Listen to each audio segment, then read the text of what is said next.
নমস্কার, দুজনের রান্নাঘরে সবাইকে স্বাগত। আজ আমরা বানাবো চিকেন কারি। খুব সহজ রেসিপি। একটা কড়াইতে তেল নিয়ে তাতে তেলটা হয়ে গেলে একটু জিরে, একটু শুকনো লঙ্কা আর একটু রসুন কুচো দিয়ে দিলাম, সাথে পেঁয়াজ কুচিটা আপনারা পরিমাণ মতো দেবেন। এখানে 500 মাংসের মতো আন্দাজ করে আমরা কেটেছিলাম। পেঁয়াজ কুচিটা একটু বেশিই ছিল, আর বেশি থাকলে পেঁয়াজের গ্রেভিটা খুব সুন্দর হবে। এটা দিয়ে দিলেন। আর মাংসটা আগে থেকে ধুয়ে ম্যারিনেট করে রেখে দেবেন। শুধু সামান্য একটু তেল আর একটু হলুদ মাখিয়ে রেখে দিলেই হবে। বেশি কিছু মাখাতে হবে না। মাংসটা 1 ঘন্টা মতো ম্যারিনেট করে নিলেন। আর এতে আপনারা একটু লবণ দিয়ে দিলেন, তাহলে কী হয়, পেঁয়াজটা ভালো নরম হয়ে যায়। এইভাবে কিছুক্ষণ পেঁয়াজটা কষার পর তাতে একটু হলুদ গুঁড়ো দিয়ে দিলেন। তারপরে এটা পেঁয়াজটা যে ব্রাউনিশ হয়ে আসবে, পেঁয়াজটা বুঝতে পারবেন হয়ে গেছে, তাতে এবারে আমরা আগে থেকে করে রাখা একটু আদা, পেঁয়াজ, টমেটোর পেস্ট একটু দিয়ে দেবো। এটা 5 চামচ মতো দিয়েছি আমরা, 5-6 চামচ দিলেই হবে। এটা আমরা 500 মাংসের মতো আন্দাজ করে দিতে। এই পেস্টটা দিয়ে ওটা দিয়ে নাড়তে থাকলেন।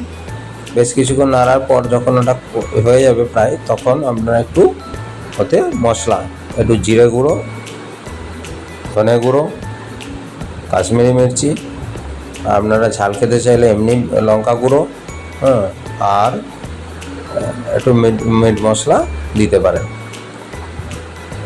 এই মশলাগুলো সব দিয়ে আবার কষতে থাকুন, একটুখানি কষতে থাকুন। আর আমরা সাইডে কি করেছিলাম, একটু চিকেনটাকে হলুদ তেল মাখানো চিকেনটাকে একটু সামান্য নেড়ে নিয়েছিলাম কড়াইতে। আর আলুটাও ভেজে নিয়েছিলাম। চিকেনটা একটু নেড়ে নিলে কী হয়, চিকেনের আঁশটা গন্ধটাও কেটে যায়, আর চিকেনটা খুব ভালো টেস্ট হয়। বেশি ভাজবেন না, তাহলে চিকেনটা শক্ত হয়ে যাবে। এইভাবে একবার করে দেবেন, খুব ভালো টেস্ট হয়। এবারে চিকেন আলু সব দিয়ে দিলাম, দিয়ে কষতে থাকলাম। একটুখানি কষার পর তারপরে দেখতে পাবেন তেল ছাড়বে সাইডে, একটুখানি কষার পর তেলটা আস্তে আস্তে কাটতে থাকবে তখন আমরা একটু জল গরম করে সামান্য ওতে জল দিয়ে দিলেন। তারপরে একটুখানি কষার পর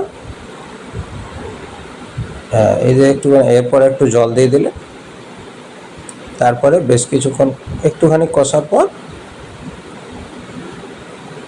দেখবেন তেলটা ছেড়ে দিচ্ছে।